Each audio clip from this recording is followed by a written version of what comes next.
Tam cəbri ifadələrdir. Tam cəbri ifadələrlə bağlı biz nələri bilməliyik? Birinci növbədə biz bilməliyik natural üslü qüvvət. Natural üslü qüvvət hər biri A-ya bərabər olan n sayda vurğun hasilinə A ədədinin n-ci dərəcədən qüvvəti deyilir. Bu nə deməkdir uşaqlar? Baxın, məsələn, mən yazıram A üstü 3. Bu nə deməkdir? Bu o deməkdir ki, A-nı 3 dəfə özünə vururam. Və yaxud da yazıram 5 dənə A vuraq A, vur A, vur A. Görürsünüz 5 dənə A-nı bir-birinə vurdum. Bu olacaq neçə? A üstü 5. Yəni 5 dənə A-nı mən bir-birinə vurmuşam. Məsələn, indi yazıram ki 2 üstü 3. Bu nə deməkdir? 2 üstü 3, yəni 2-ni 3 dəfə mən özünə vururam. Bu olacaq 8 və s. Bu bizim oldu natural üstü qüvvətimiz. Məsələn, sonsuz sayda ola bilər. A üstü 10 ola bilər, 15. Biz bunu qısa şəkildə yazırıq. A üstü n. A istənilən ədəd ola bilər, n də istənilən bir ədəd ola bilər. Burada A. A olur qüvvətin əsası. N də olur qüvvəti. N olacaq qüvvət. Və yaxud da buna biz dərəcədə deyə bilərik. Daha sonra qüvvətin dərəcəsindən bağlı bəzi şeylər var bilməli olduğumuz. Məsələn, A üzəri 1 istənilən ədədin birinci dərəcədən qüvvəti həmin ədədə bərabərdir. A üstü 1 A, məsələn, yazıram 7 üstü 1 olacaq 7. 5 üstü 1 olacaq 5. Yəni birinci dərəcədən qüvvət ədədin özünə bərabər olur. Və yaxud da ki, qüvvətin üzəri 0 ola bilər. Yazıram A üstü 0. Bu hər zaman 1-ə bərabərdir. Yazıram 5 üstü 0 ola bilər. Yenə 1. İstənilən ədədin üzəri 0 dərəcədən qüvvət 1-ə bərabər olacaq. Burada təbii ki, A sıfırdan fərqli bir ədəddir. Məsələn, A 0 deyil də, sıfırdan başqa digər natural ədədlər ola bilər və yaxud da ki, tam ədədlər ümumiyyətlə. Bir də var 1-in qüvvəti. 1-in istənilən dərəcədən qüvvəti sıfırdan başqa bərabərdir 1-ə.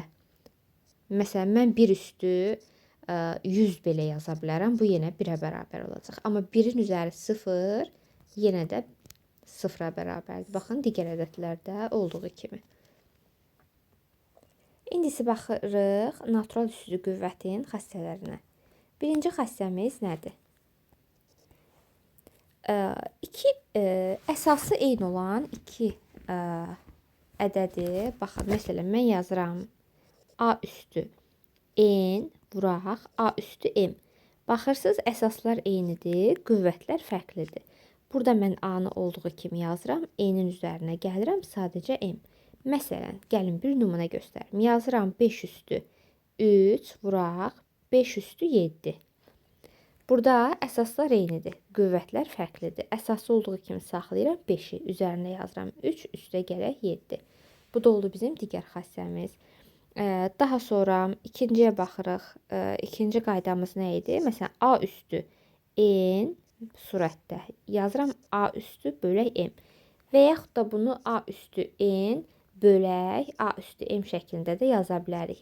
Kəsr xətti ilə bölmə deməkdir, fərqi yoxdur. Bu şəkildə də verilə bilər, bu şəkildə də. Bu halda baxıram əsaslar eynidir. A-nı yazıram, qüvvətləri çıxıram. Ya bölünəndən böləni çıxıram və yaxud da surətdən məxrəci. A üstü n çıxaq m. İndi buna aid də bir misal gətirə bilərik. Yazıram 5 üstü 8 surətdə. Məxrəcdə də yazıram 5 üstü 2. Burada olacaq, baxın, əsaslar eyni olduğuna görə 5 olduğu kimi saxlayıram. Üzərində də 8 çıxaq 2 yazacağım. Bu da olacaq 5 üstü 6. Daha sonra digər qaydamız. Yəni bunu bölmə şəklində də bu cür yaza bilərdik. Bu da bizim digər qaydamızdır. Sonra baxıram üçüncü.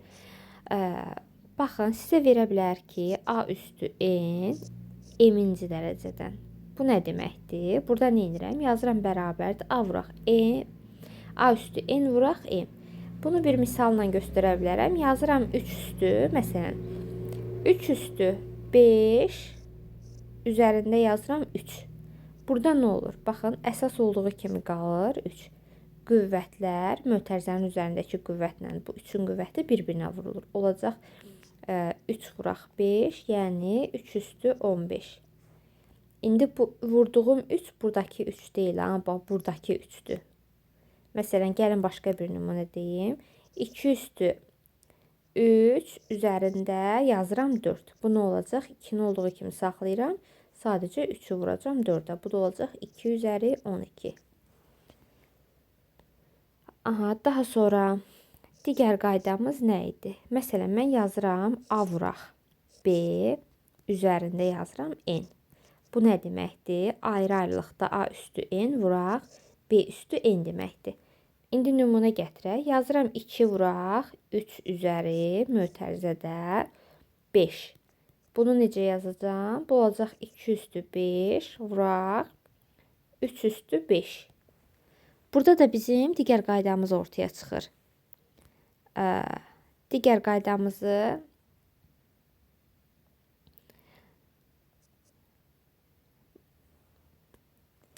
digər qaydamızı gəlin burada yazaq. Elə burada da öyrənmiş olaq. Baxın, qüvvətlər eynidir. Əsaslar fərqlidir. Burada nə edirik? Əsasları bir-birinə vururuq. Olacaq 6 üstü 5-i də olduğu kimi saxlayırıq. Baxın uşaqlar, eyni olanlar həmişə olduğu kimi yazılır. Əsaslar fərqli olub, qüvvətlər eyni olanda qüvvət olduğu kimi yazılır. Burada isə baxın yuxarıda əsaslar eyni idi, qüvvətlər fərqli idi. Ona görə əsas olduğu kimi qaldı. Burada artıq qüvvəti topladım. Vuranda toplayıram. Burada isə burada bir-birinə əsası vurma idi deyə vurdum. Aha, sonra gəlir digər qaydamız. Burada da kəsr xəttindəndir. Məsələn, A məxrəcdə də B-dir, üzəri N-dir. Bu ayrı-ayrılıqda A üstü N, məxrəcdə B üstü N olacaq. Baxın, məsələn, mən yazıram ki, 3-də 2. Üzəri gəlin başqa rəqəm yazım. Yazıram 5-də 3 üzəri 2. Nəyə görə başqa rəqəm yazım dedim? Çünki çalışıram ki, rəqəmlər bir-birindən fərqli olsun ki, qarışdırmayasınız. Baxın, burada nə olacaq? Hər ikisini qüvvətə yüksəldəcəm. 5-in kvadratı olacaq məxrəcdə, surətdə olacaq 3-ün kvadratı. Yəni, bu kvadrat hər ikisinə aiddir. Olacaq 25-də 9. Bu da oldu bizim növbəti qaydamız. Aha, daha sonra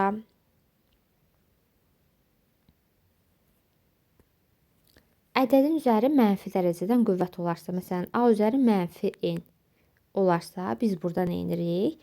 Bu ədədin tərsi deməkdir. 1 bölək A üstü N-dir. Məsələn, yazır ki, 5 üstü mənfi 1. Bu olacaq nə? 5-də 1. Nəyə görə? 5-in üzəri 1 elə 5 deməkdir. Ola bilər ki, 5 üzəri mənfi 2. Burada nə edirəm? 5-in kvadratı 25 olduğuna görə yazıram 25-də tərsinə vururam 1. Əgər bu kəsr olmuş olsaydı necə olardı? Ya, olsaydı bu 5-də 4. 5-də 4-ün üzəri mənfi dərəcədən 2. Aha, indi biz kəsrin qüvvətinin xassəsini bildik. Ayrı-ayrılıqda hər birini qüvvətə yüksəldirik. Amma mən burada üzəri mənfi olduğuna görə tərsinə çevirəcəm. Yazacağım məxrəcdə 4-ün kvadratı, surətdə isə 5-in kvadratı. Bu da olacaq 16-da 25.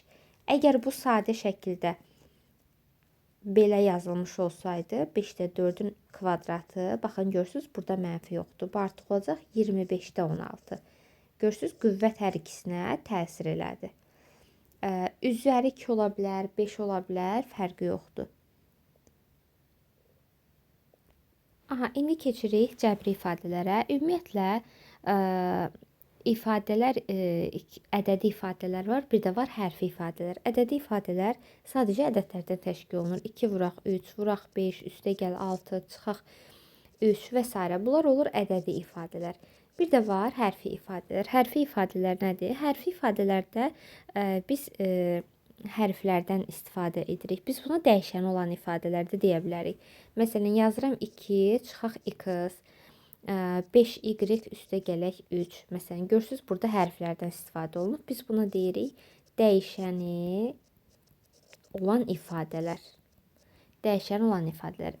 Dəyişənlər və əməl, biz tam cəbri ifadələr nəyə deyirik? Cəbri ifadələrdə, baxın, həm hərflər var, həm də ədədlər.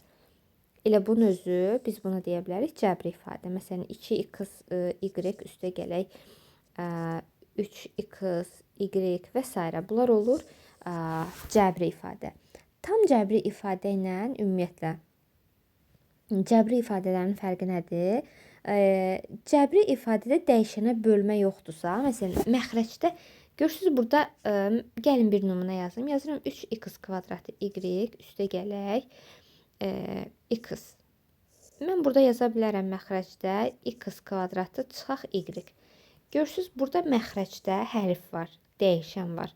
Ona görə biz buna tam cəbri ifadə deyə bilmərik. Biz buna deyirik kəsir rasional ifadələr. Kəsir rasional ifadə nəyə deyirik? Məxrəcdə dəyişən olarsa. Dəyişən nədir? Hərf varsa. Və yaxud da mən bunu yazsam 3x kvadratı y üstə gələk x. Məxrəcdə məsələn yazıram 5 və yaxud da 5 üstə gəl 3. Bu olacaq. Görürsünüz, biz buna tam cəbri ifadə deyirik. Nəyə görə? Çünki məxrəcdə dəyişən yoxdur. Dəyişən nə idi? Hərflər idi. Aha. İndi isə kəsir rasional ifadəyə aid gəlin bir neçə də misal gətirək. Baxın, ola bilər ki, surətdə 2 ola bilər, yəni sadəcə bir ədəd. Məxrəcdə də ola bilər 5x. Üzərinə gələk 3. Məsələn, baxın, burada görürsünüz, məxrəcdə dəyişən var. Dəyişən nə idi dedim? Hərflərdən təşkil olunur. Buna görə biz buna deyirik kəsir rasional ifadə. Daha sonra biz keçirik bir hədlilərə. Gəlin görək bir hədli. Bir hədlilər ədədlər, dəyişənlər və onların mənfi olmayan tam üstü qüvvətlərin hasil şəklində verilən ifadələrə bir hədli deyilir. İndi gəlin görək bir hədli nədir? İndi gəlin misallar gətirək. Mənfi olmayan ədədlər dedikdə, yəni natural ədədlər bir də 0 götürülür. Baxın, məsələn, yazıram 2y üstü 5, 2də 1 x kvadratı, ab üstü 2 z misal üçün. Məsələn, 0-ın özünü götürə bilərik. Bir hədli şərt o deyil ki, burada dəyişən olsun. Baxın, mən yaza bilərəm 6-da 5, -3, 55 və s. Bunlar hamısı, məsələn, mənfi 2də 1 x kvadratı y. Bu da bir hədlidir. Üzəri 0 dərəcədən qüvvət ola bilər. Məsələn, 3y üzəri 0. Bu da bir hədlidir. 3x y üzəri 0. Bunlar da bir hədlidir. Biz nəyə bir hədli deyə bilmərik? Məsələn, mən yazıram ki, baxın, bunlar bir hədlidir. Bir də yazıram bir hədli deyil.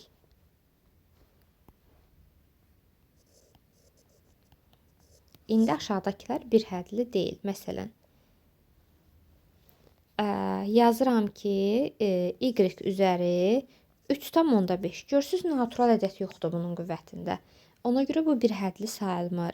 Məsələn, yazıram ki, x üzəri -2, x y üzəri -1. Görürsünüz, mənfi var üzərində. Yazıram 3x y üzəri kök altında 5. Burada ifadə kökdən çıxmır.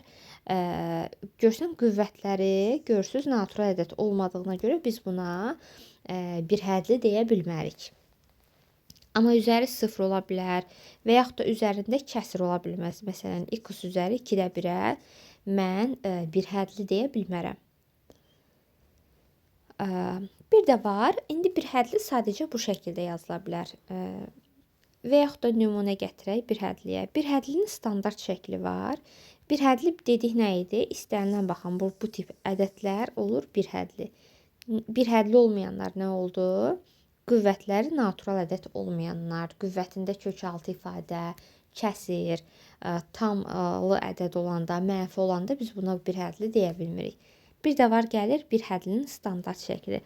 Bir hədlinin standart şəkli deməli birinci ədədi, birinci vuruğu ədəd olan müxtəlif dəyişənlərin müəyyən natural qüvvətlərinin hasil şəklində verilmiş bir hədliyə onun standart şəkli deyilir. Baxın, məsələn, mən yazıram 3x y kvadratı -2y x y z və yaxud da yaza bilərəm 5ab kubu 6a kvadratı b və yaxud da ki, ədəd olmasa belə x kvadratı y yaza bilərəm. Burada elə əmsalı 1 kimi nəzərdə tuta bilərik. Tutaq ki, mən hər hansısa bir həddini standart şəklə gətirmək istəyirəm. Bir həddini standart şəklə gətirmək üçün biz burada vurmadırsa bir-birinə vururuq. Baxın, yazıram ki, -2 x kvadratı vuraq 3 x y vuraq z vuraq, məsələn 3 z-in vuraq daha doğrusu kvadratı. Baxın, burada nə edirəm? Mən bunu standart şəklə gətirmək üçün bir-birinə vururam. Baxıram əmsallara. Əvvəlcə əmsalları vururam. Baxın, söhbət vurmadan gedir, toplamadan getmir. Toplamada x-la y-i, z-ilə x-i toplaya bilmərəm. Adi mən bu z-in kvadratı ilə z-i də toplaya bilmərəm. Vurmada amma vura bilərəm. Vuranda nə edirəm? Baxın, əmsallara baxıram. Burada bir dənə mənfi var. Mənfini saxlayıram. Əgər 2 dənə mənfi olsaydı, mən bunu yenə müsbət yazardım. Mənfi tək sayda olanda həmişə mənfi yazılır. 2-ni vururam 3-ə, vururam buradakı 3-ə. Görürsünüz, bu z-in qarşısında 1 dayanıb. Bunu yazmıram. Olacaq neçə? 18. Aha, x kvadratı burada, x-in biri burada. Baxın, x kvadratı x-a vurulanda qüvvətlər toplanır. Olacaq x üstü 3. Nəyə görə? Bax, bunun qüvvətində fərz edin ki, 1 dayanıb. Sonra yazıram y. Y bir dənə olduğuna görə y yazıram. Daha sonra z-i də vururam z-in kvadratına. Bu da olacaq nə? Z üzəri 3. İndi bu oldu bizim bir hədlimizin standart şəkli. Yəni, mən bir hədlini standart şəklə gətirdim. Daha sonra gəlir bir hədlinin qüvvəti və əmsalı. Bir hədlinin qüvvəti nədir? Əmsalı nədir?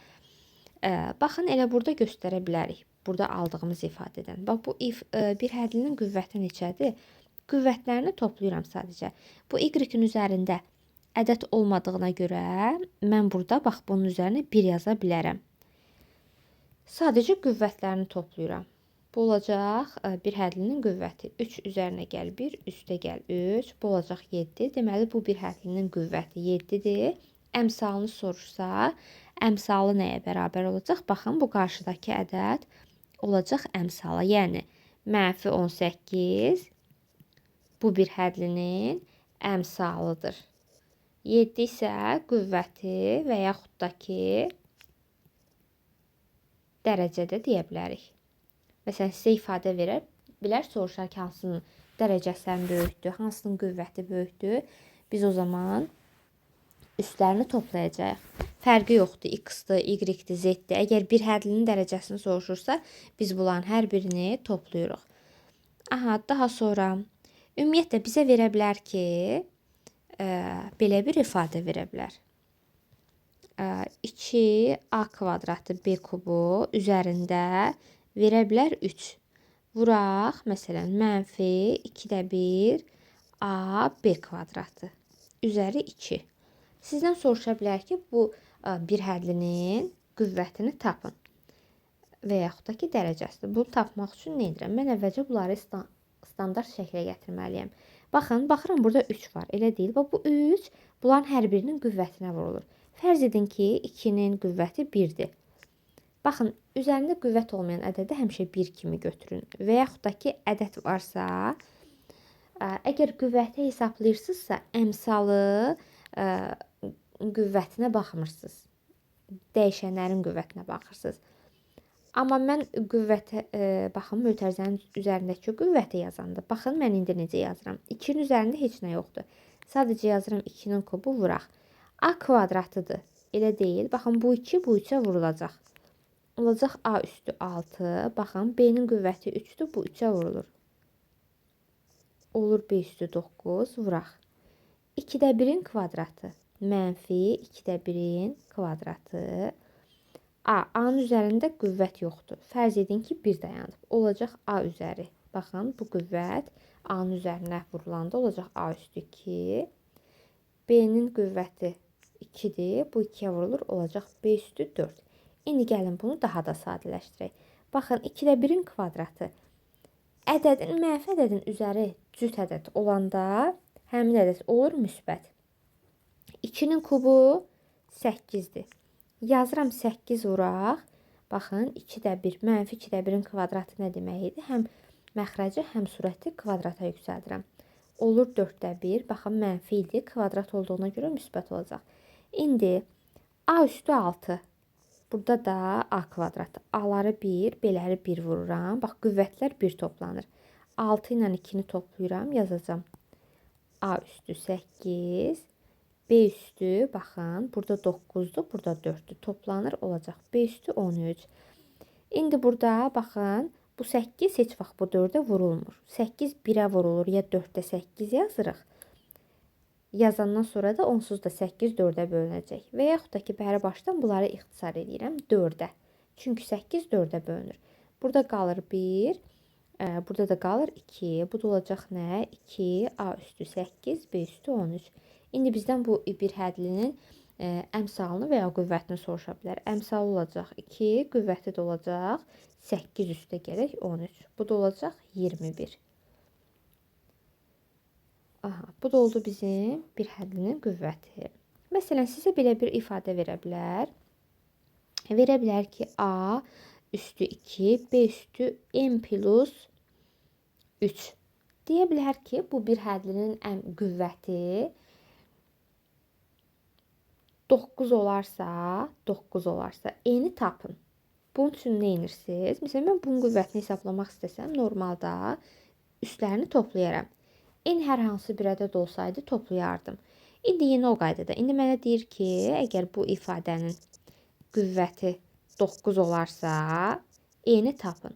İndi mən nə edirəm? Yazıram 2 üstə gəl n, üstə gəl 3 toplayıb bərabər eləyirəm 9-a. Buradan n üstə gəl, bax, n-i bir, ədədləri 1 toplayıram. 5 bərabərdir 9, n də bərabərdir 9 çıxaq 5. Bu da olacaq 4. Deməli, n 4-üymüş. Aha. Daha sonra indi keçirik oxşar bir hədlilərə. Oxşar bir hədli nədir? Oxşar bir hədli yalnız əmsalı ilə fərqlənən bir hədliyə oxşar bir hədli deyilir.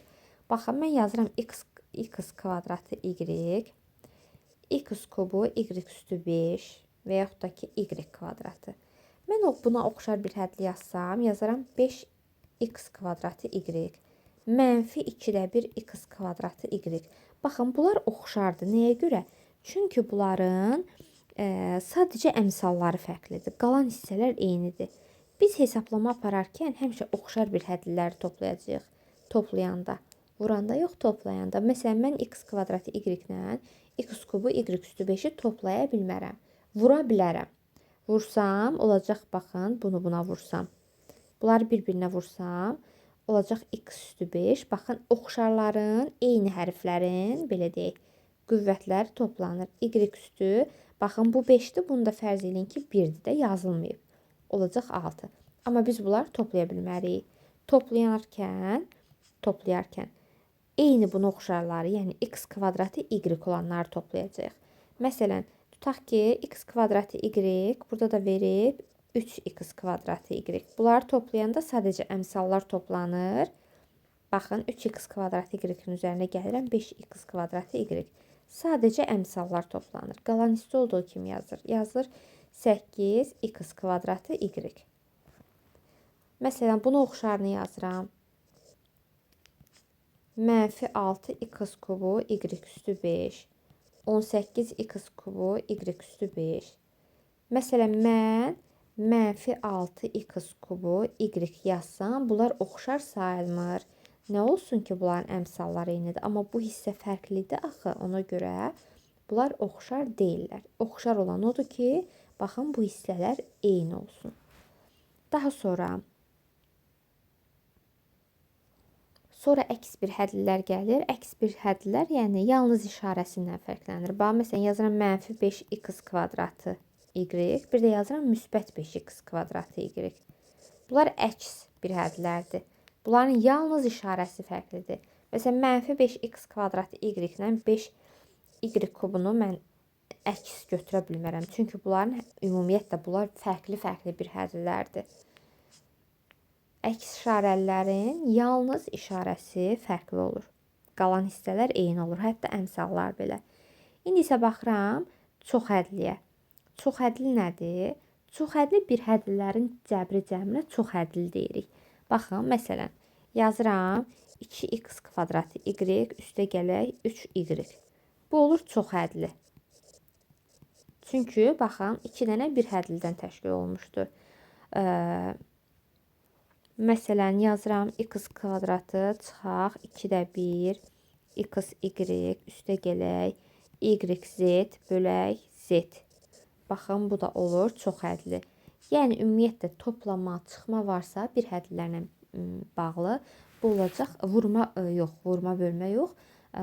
Toplama, çıxma, cəmi və yaxud da fərqi olur çoxhədli. Məsələn, mən x kvadrat y vuraq 3y-ə çoxhədli deyə bilmərəm. Amma yalnız toplama və çıxma ola bilər. Bu toplama ola bilər və yaxud da sadəcə çıxma da ola bilər. Bu da olacaq çoxhədli. Bir də uşaqlar belə bir qayda var. Ümumiyyətlə bir hədliyə biz çoxhədli də deyə bilərik. Amma biz çoxhədliyə heç vaxt bir hədli deyə bilmərik. Məsələn, biz buna müəyyən qədər çoxhədli demək olar. Amma çoxhədliyə heç vaxt bir hədli deyə bilmərik. Bu olur çoxhədli. Bir də var çoxhədlinin standart şəkli. Buna diqqətlə qulaq asın.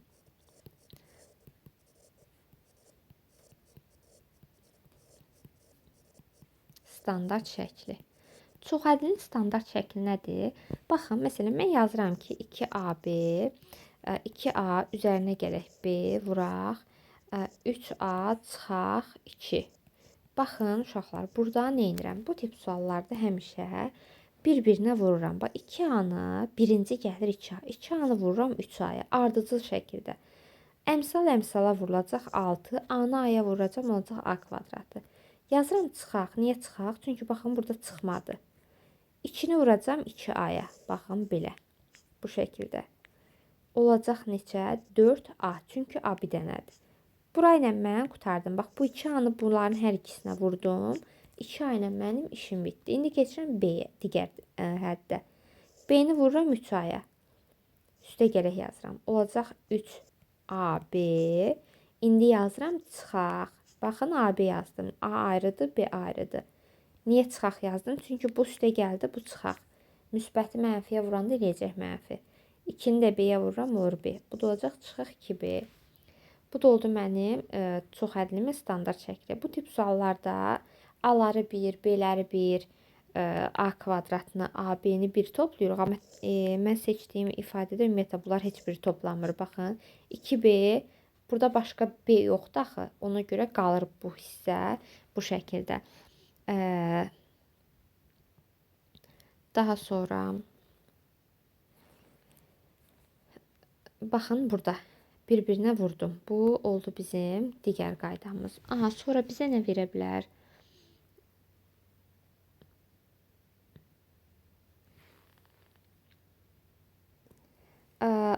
Gəlin birində yazaq. X üstə gələk 2, mötərizə açaq. X üstə gələk Y çıxaq 5 X-in kubu. Gəlin burada da baxın uşaqlar, burada nə olur? Yenə baxın, ardıcıl şəkildə. Bax, götürürəm bu X-i. Bu X-i buna vururam. Olacaq X-in kvadratı. Daha sonra vururam Y-ə. Üstə gəl yazıram. Çünki burada üstə gəlmədi. Olacaq X, Y. Daha sonra vururam 5Y-in kubuna. Baxın, mənfidir burada. Bunun özü müsbətdir. Müsbət mənfiyə vurulanda olur mənfi. Yazıram çıxaq. 5 X üzəri bax. 1 burada, 3 də burada. Üzəri 4. Mənim bu X-dan işim qutardı. İndi keçirəm 2-ni. 2-ni vururam artıq 1-1 bu tərəfdəki ədlərə. Yazıram üstə gələk. Çünki 2 də müsbətdir, X da müsbətdir. 2-ni vururam X-a. Olacaq 2X üstə gələk. 2-ni vururam Y-ə. 2Y. Yazıram çıxaq. Nəyə görə? Çünki bu 5 mənfidir, 2 müsbət. Mənfini müsbətə vuranda eləyir mənfi. 5-i, sadəcə 5-i 2-yə vuracam. 10 X kubu da olduğu kimi yazılır. Burada da, indi mən sadəcə burada vurmanı göstərirdim sizə. İndi uşaqlar, tutaq ki, sizə belə bir ifadə verə bilər. X kvadratı çıxaq 2XY üstə gələk 5X kvadratı üstə gələk 2x, y. İndi bunu biz necə sadələşdirərik? Ola bilər vurub açarsınız, belə bir ifadə alarsınız. Bu tip suallarda x kvadratlarını 1, x, y-ləri 1 ayrı-ayrı yığmaq lazımdır. Ayrı-ayrı toplamaq lazımdır. Baxın, 5x kvadratı, x kvadratı müsbətdir. Burada da var üstəgəl 5x kvadratı. Bunlar toplanır. X kvadratından 5x kvadratı olacaq 6x kvadratı. Baxın, bu x, y-dir, 2x, y. Bu da 2x, y-dir. Biri mənfidir, biri müsbətdir. Eyni şeydir, işarələr fərqlidir. Ona görə bunlar da islah olunacaq. Bizdə də yerdə qalır 6x kvadratı. Daha sonra gəlin bir dənə də nümunə yazın. Bax, y kubu üstə gələk 2xy çıxaq 6y kubu üstə gələk x kvadratı çıxaq 2xy çıxaq 3x-in kvadratı. Baxın, burada nə olur? Y kubu. Baxıram, başqa yerdə y kubu. Aha, var. Bax, mənfi 6y kubudur. Bu da müsbət y kubu. Kiçikdən böyük çıxmaqdır da. Elə bir müsbət ədəddən böyük ədədə çıxıram. Burada nə edirəm? Bu tip suallarda baxın, böyükdən kiçiyə çıxıb böyüyün işarəsini yazıram. 6y kubu mənfi olduğuna görə 6y kubundan y kubuna çıxıb yazıram mənfi, böyükdən kiçiyə çıxıb böyüyün işarəsini yazdığıma görə mənfi 5y-in kubu. Baxıram 2xy. Burada müsbətdir, burada mənfidir. Eyni ifadədir. Bunlar islah olunur. Y kubu, bunları biz hesaplamışdıq, buraya yazmışdıq. Yazıram üstə gələk. X kvadratı müsbət, 3x kvadratı mənfi. İkisi də x kvadratı. Bunlar bir toplanır. Mənfi 3x kvadratı, üstə gələk x kvadratı. Burada nə edirdik? Böyükdən kiçiyə çıxıb, böyüyün işarəsini yazırdıq. Çünki biri müsbətdir, biri mənfi. İkisi də müsbət olsaydı toplayardıq. Burada olacaq mənfi, yəni bax, burada toplanma yazmışdım, ama yazıram çıxaq. Çıxaq 2x-in kvadratı. Baxın, bu da bu şəkildə qalır. Heç vaxt y kubundan x kvadratı toplanmaz. Daha sonra bizdən nə soruşa bilər? Çoxhədlinin dərəcəsi. Çoxhədlinin dərəcəsini tapmaq üçün nə edirik? Bayaq bir hədlinin dərəcəsini tapdıq. İndi isə çoxhədlinin. Yazır 3x, y kvadrat, x kvadratı, y üstə gələk. 2-də 1, x üstü 6, y-in kubu üstə gələk.